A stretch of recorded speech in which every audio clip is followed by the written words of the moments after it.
Dahil medyo feelingera nga kami mga akla, nag-crave nga ang buong squad ng mga Korean food. Pero dahil nga mas gusto namin kumain ng sama-sama sa The Promises House, mas pinili na lang namin bumili ng mga Korean foods dito sa JC Sweets Escape. Kaya tara, samahan nyo kaming mamili mga akla. Dito nga sa JC Sweets Escape mga akla, feeling ko dito mo na lahat makikita lahat ng mga gusto mong Korean foods. Pagbungad nga namin dito ay naabutan pa namin yung owner ng mismong store. Ay sinasabi ko sa inyo mga akla, kaysa kumain kayo sa mga Korean fast food, mas magandang bumili na lang kayo dito tapos kainin nyo sa bahay nyo. Magkakaroon pa kayo ng family bonding mga akla. At dahil nga magkakasama na naman kami, for sure puro kalokohan na naman ang mangyayari dito sa video. Ang animal yung kwan? Meh! Oh! Ay, ano yung frog? Ano yung tunog ng frog? Loka! Oh, ana lasa tipias. Ana? Nag-maxim. Ito din. Ano? Ano tinakagatot ni Jans? Ana? Special. Fiskal? Maing inggit. Kaya't lamaki? Sali.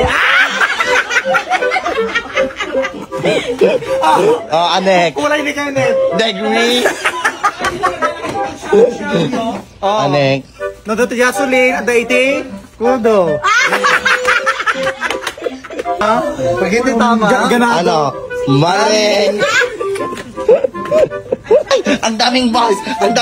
Bakit? Gusto ko ng Java? kupa.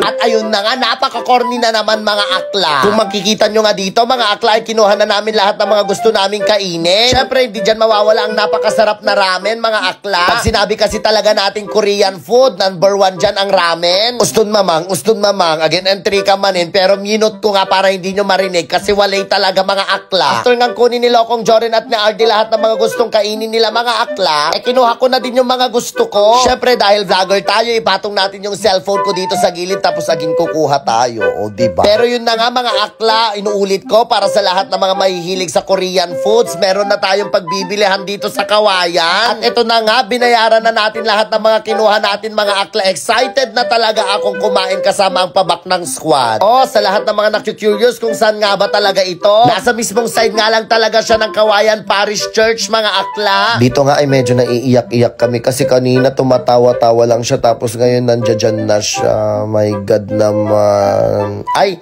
iba pala, ice cream pala yan mga akla. O siya, nakuha na nga at nabili na nga namin lahat ng mga gusto naming kainin. Tapos itong idol nyo may pahabol pang kinuha.